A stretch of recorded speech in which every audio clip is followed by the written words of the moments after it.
Hey everyone, we are back at the dining room table, and you know what that means?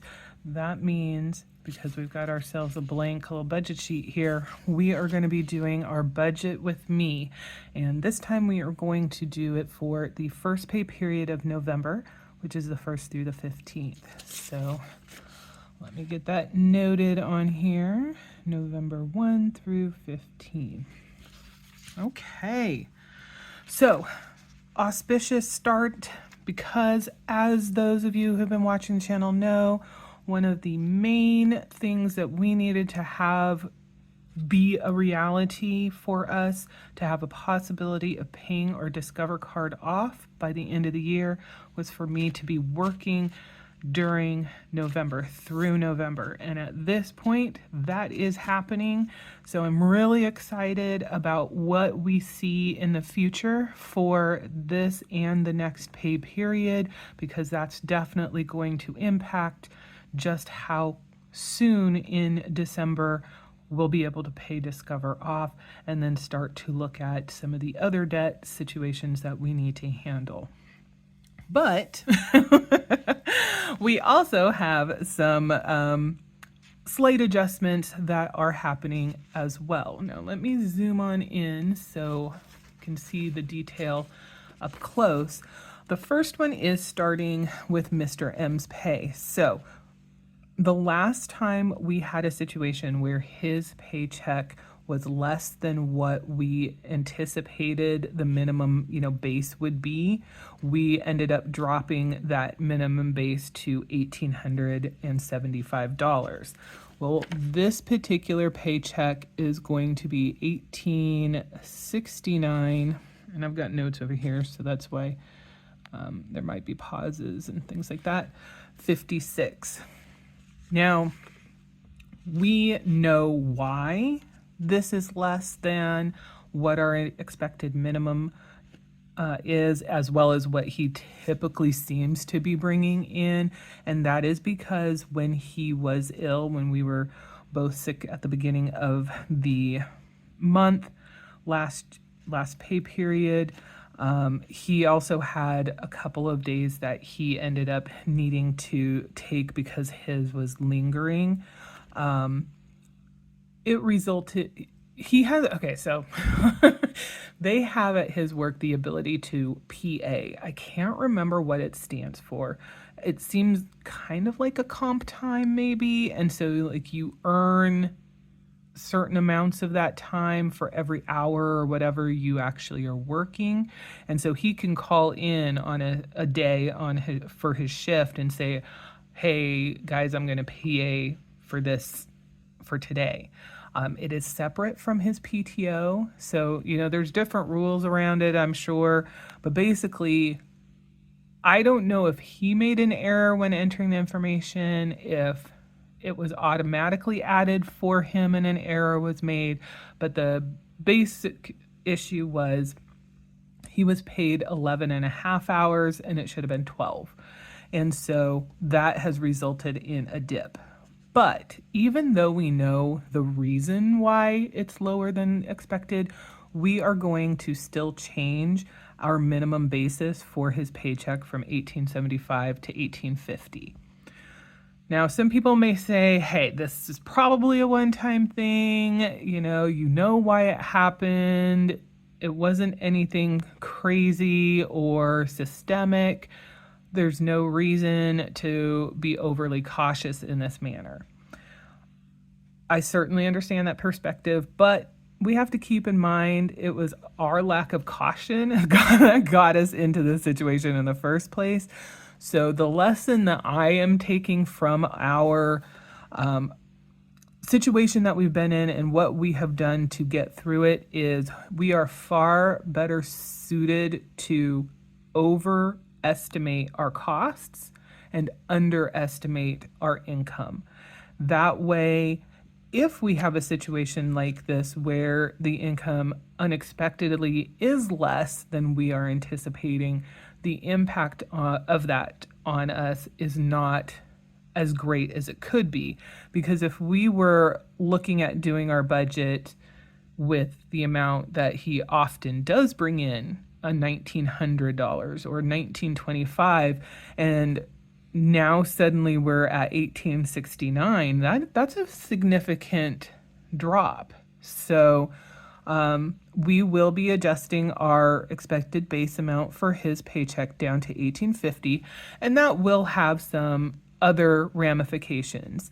One, when I'm looking at how much my pay needs to cover in the budget, it means instead of being responsible for $2,150 of the budget for the month, I will need to be responsible for $2,200. So that kind of changes slightly the calculation of how far our cushion goes. It also changes the calculation for what is the lowest hourly rate I can expect to take and us still be able to meet our budgetary requirements. Very small adjustments, but they're adjustments nonetheless, and things that I've already started to account for. So that is a short story made long. So we're going to move on. So my particular budget basic is $2,225.00, and actually not budget basic, but income basic is that amount. We do not know what my pay is going to be just yet because it is the 26th of October. So we haven't closed out the second pay period of October, and we're not close enough to the 31st for my paycheck to even show as pending yet. We are not expecting any particular miscellaneous income. We don't have any amount to expect for Etsy. That's if it comes through, it comes through. If it doesn't, it doesn't.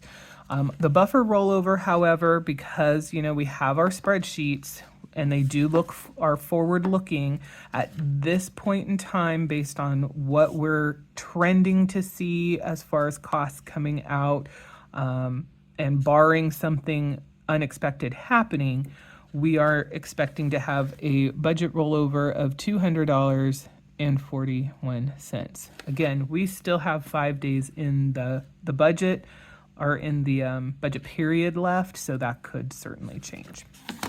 All right, 1869.56 plus 2225 plus $200.41 gives us a total income amount for the pay period of $4,294.97. Okay, we've got the first half of the month that we are worrying about, so we don't need to cover these items. We've got the first of two payments of $875 for the mortgage. Our Netflix is $15.49. My Kindle Unlimited is $11.99. My car insurance is $129.25. Now the water bill, we have now had 4 months of monthly water bills, whereas before they were every other month. And in July is when we had the rate increase. So what I have done is I took those last 4 months of costs, added them up, averaged them out, and that came to about $133.35. So we are going to make our guesstimate amount that we put in, because this is still a variable utility cost. We're going to make it $135 and make that our official amount.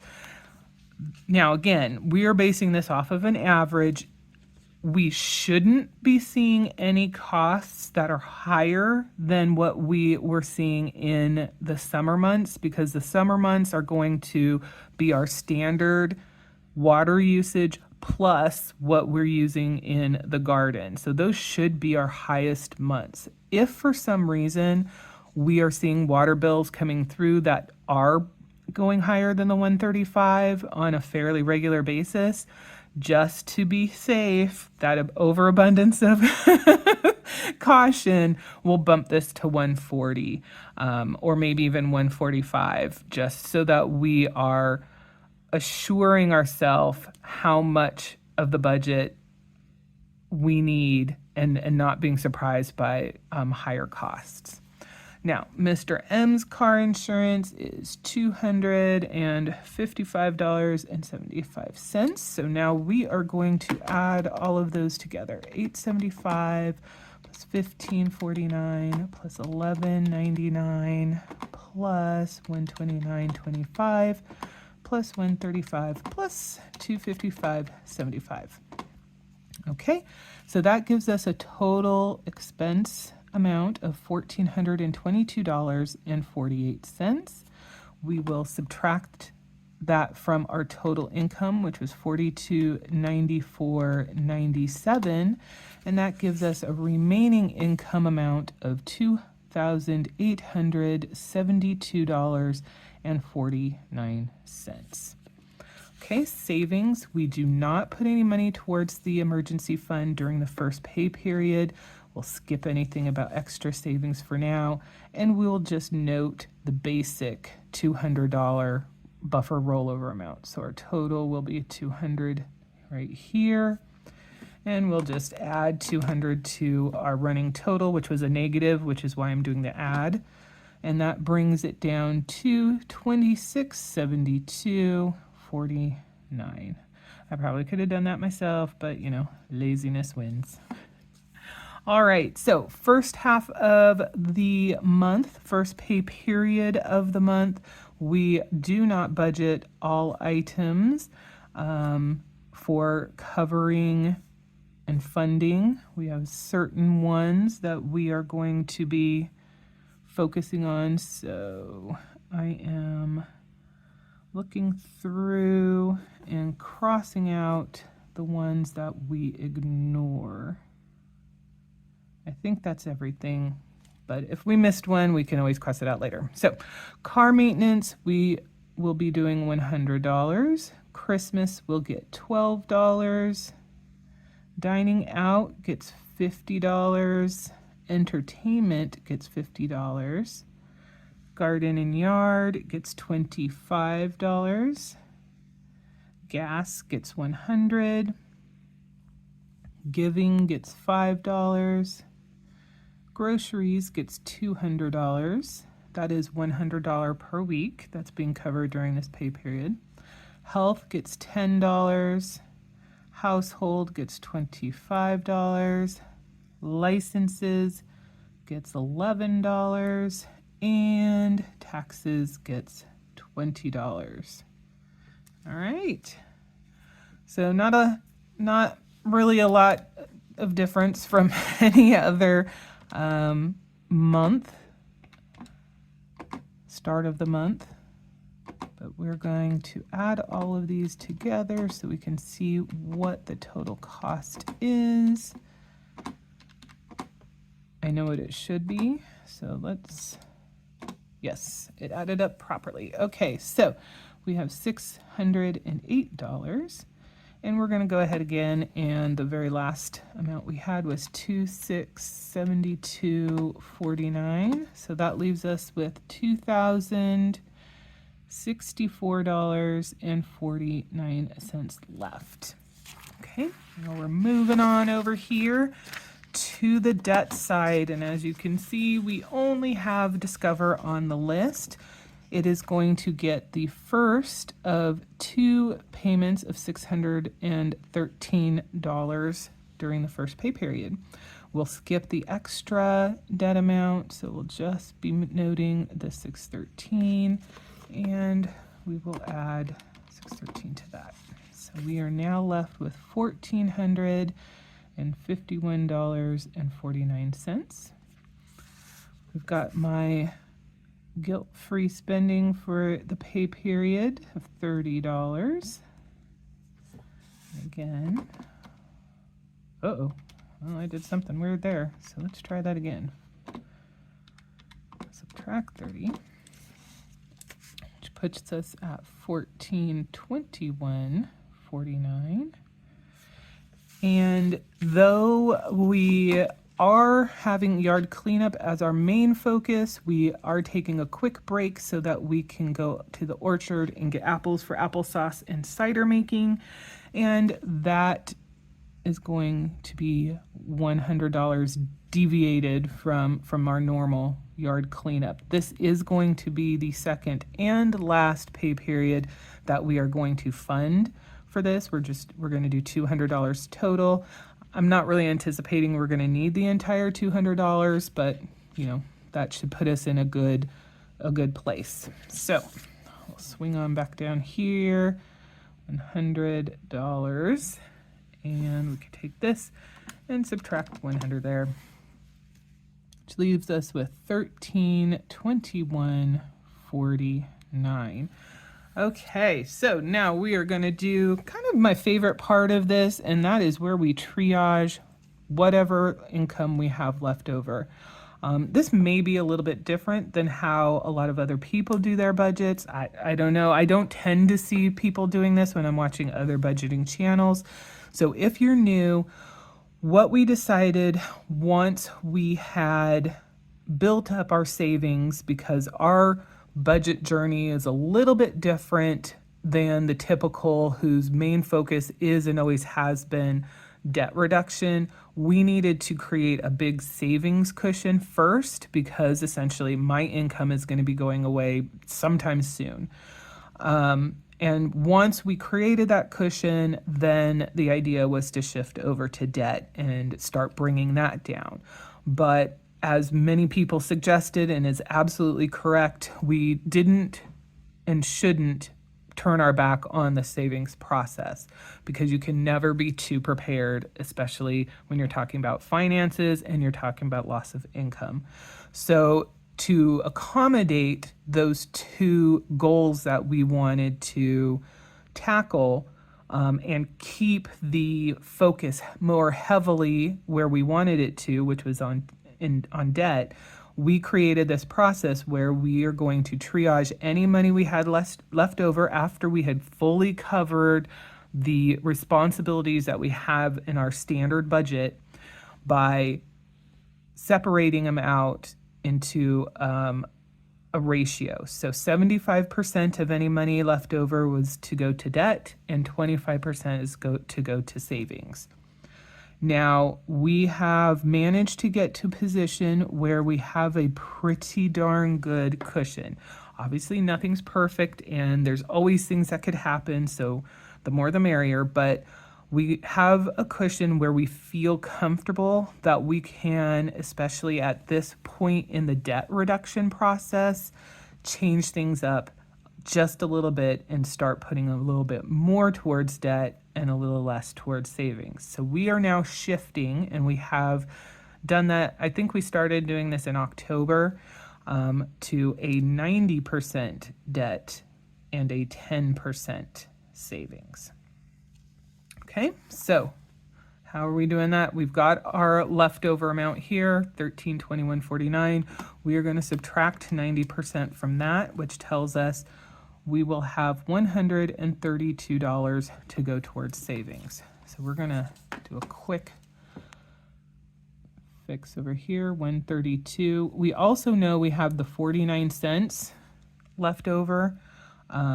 Actually, I guess that makes sense. That's the 49 cents. That's going to get tacked on to our buffer rollover. So it's now going to be $200.49 instead of just a flat 200. So then we take the original 1321. We've already dealt with the 49 cents. We subtract $132 from it. And so now we know $11.89 is the remainder of what we had left over. And that is what we are expecting we will be able to put towards debt if everything falls into alignment with how we have outlined our budget here. So let's add that $11.89 up here. Now, because Discover is the only debt that we are focusing on right now, there are no additional triages that we're going to do like we did before, and there's really no reason for us to add it on the Discover line as well. But $11.89, that is that is fantastic. That will be in addition to the 613. That is just part of our standard budget already. So the hope is, we are setting ourselves up for a beautiful, wonderful November in order to have an even greater December where we are able to pay the Discover off completely. And looking, doing a forward look, it is looking very, very good. It's actually looking like we might be able to get that paid off in the first half of December. So again, if everything goes to plan, we are actually right now in a good position that if the job goes away at the end of November, so I'm not working through December, the way that we do our budgeting timelines, the paycheck that we'll get from the work that I do during the second half of the month will actually go and pay for the first half of December. And so that means that this extra income opportunity would potentially still be there, and thus make it possible for us to have that Discover card paid off, even though the job has gone away and I wouldn't be working through December. Now, that said, it's still up in the air as far as where things are going to stand with the employment piece and whether I will be having the opportunity to work in December or even beyond. I'm hoping that I'll have a little bit more information about that by the time that we do our budget recap for October. That should be the next video that will be coming out after this one. And we will talk about the amount of debt we were able to reduce during that pay period, the second pay period, as well as how much debt we were able to reduce overall for the month of October. All right. Okay, so that is it. As always, I want to thank you so much for watching our videos, making your comments, all of the things that you guys are doing to encourage us. It's wonderful, absolutely wonderful, and we very, very much appreciate it.